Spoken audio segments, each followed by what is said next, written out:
If there's one thing I love more than anything else, it's a good story. That's why I write, because I want to tell stories. Now, I've mentioned before that you can go and read some of my work on Royal Road, and link is in the description, or on DeviantArt if anyone is interested. Again, link is in the description.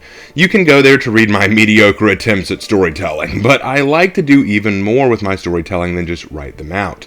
I like to bring my creativity to the games I play as well, with For Honor being no exception. Since the developers of For Honor often tell us that we create our own stories in the game, I took that advice to heart, especially considering the lore of For Honor often feels all over the place, or at the very least inconsistent. So today I thought I'd have a bit of fun. Work has been kind of keeping me tied down, so I don't have a lot of time to script out my more detailed historical videos right now. So I thought that today I'm just going to share a few story ideas I had in relation to For Honor. There are 3 big ones that I want to share with you guys today. The first is the Uneasy Alliance.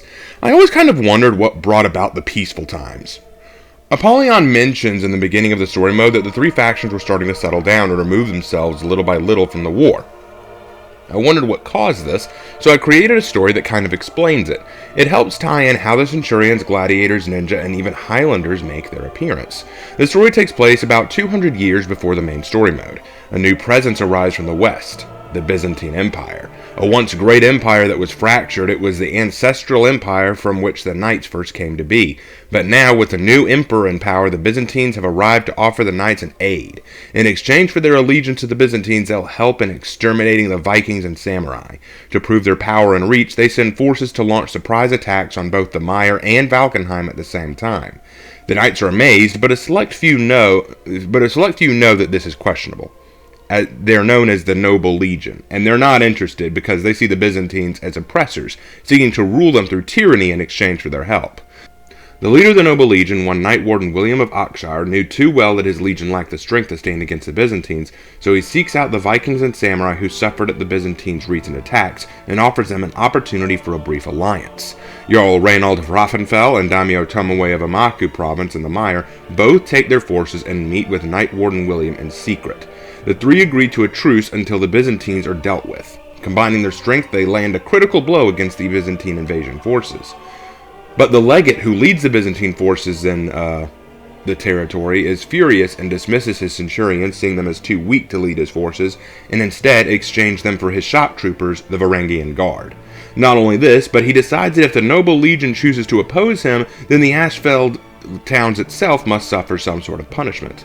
The new alliance realizes quickly that they must help defend and support each other if they are to survive this fight. With the Noble Legion defending the open wilderness of Raffenfell, they can't return to Ashfeld, so the samurai of Amaku, led by Tomoe, will go instead. And with them in Ashfeld, the port town of Amaku is exposed to the Turkish pirates that the Byzantines employed in their last attack on the Mire, so Raffenfell will send its own raiding ships to counter them.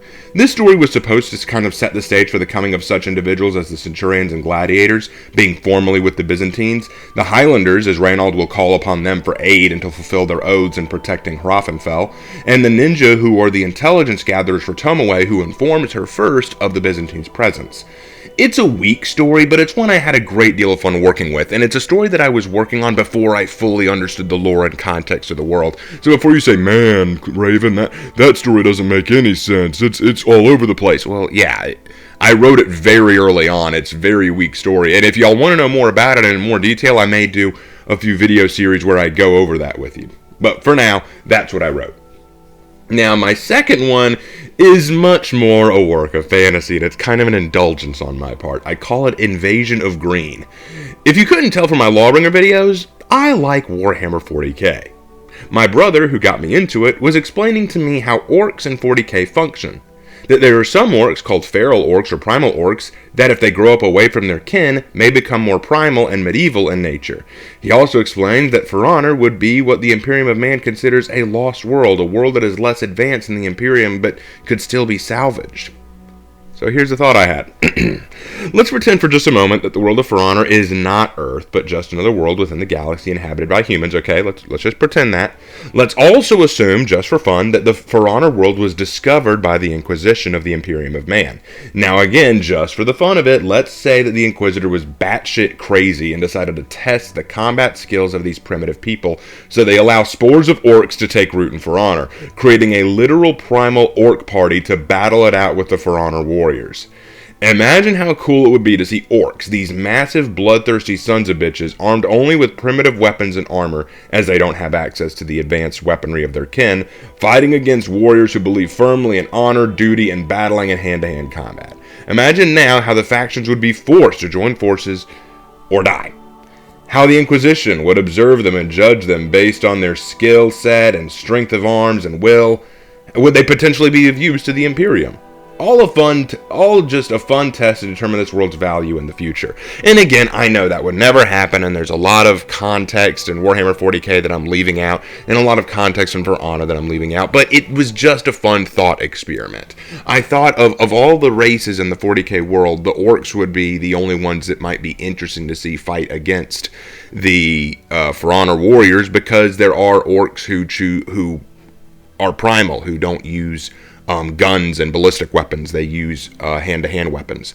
I thought that would be an interesting thought experiment, and it would also be really cool, because I thought, what if this was a new way the Harbinger heroes showed up? What if the Orcs came and were starting to decimate the forces, then the Harbinger heroes or War Mommy shows up and helps turn the tide? Like, all these things just kind of played in my head. I thought it'd be very interesting to experiment with that idea.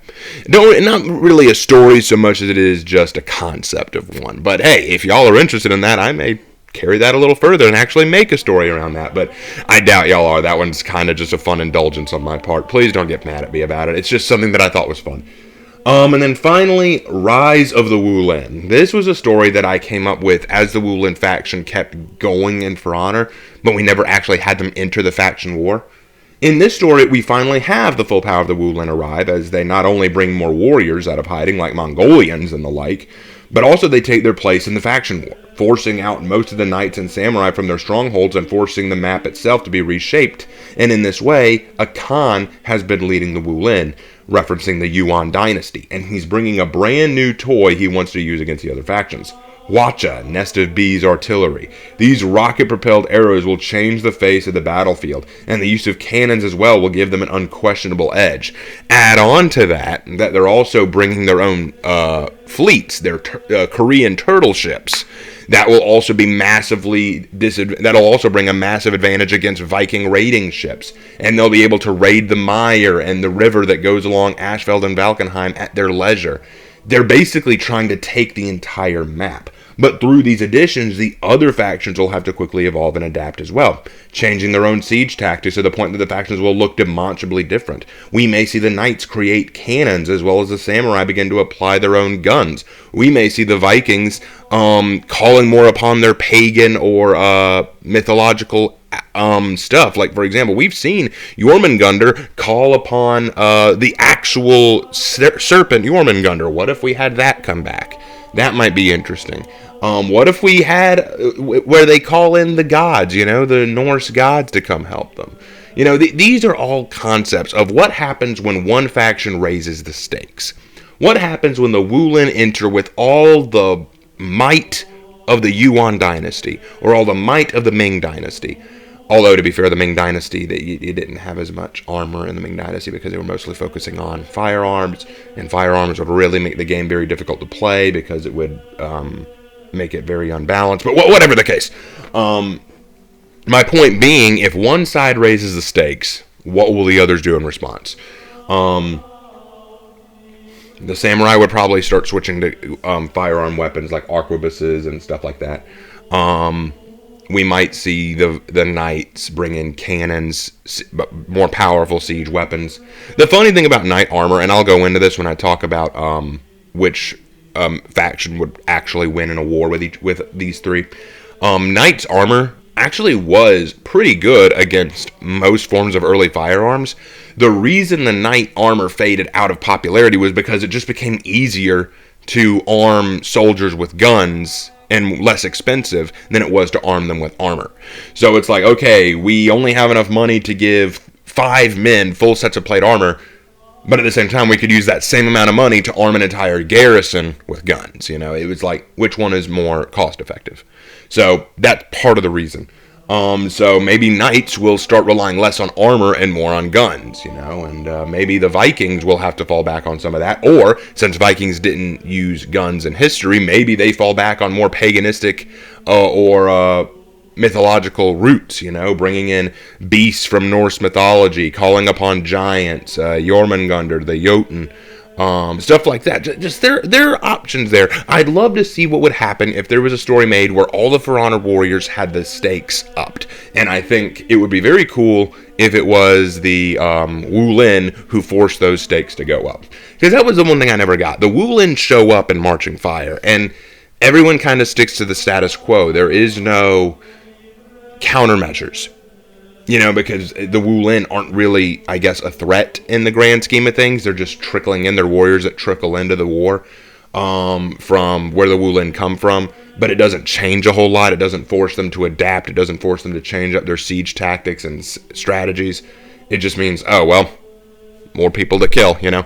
I'd love to see if we had the Wulin introduced, but this forced the factions to think of new ways of combating them. But in any case, those are the 3 story ideas and concepts that I've come up with. Only one is really a story with like characters and a plot and everything, but I could make stories out of the other 2. These were just ideas, and this was a fun little thing I wanted to add while I'm writing down scripts with my free time. It's just work has been very busy. I've just been having a lot of busy work lately. But don't worry, once things settle down, I will get back to writing stuff. I'm working on the Conqueror Heroes in History video. Working on the first Assassin's Creed video. Me and my brother are actually grading the Assassin's Creed games, which is going to be awesome. We'll be done with that sometime soon, I hope. And yeah, this is having a lot of fun, guys. Still enjoying this. I hope y'all enjoyed this video. Please don't forget to like and comment if you enjoyed, and leave your suggestions in the comment section. And also, don't forget to subscribe if you haven't already. And I will see you guys in my next video. Take care.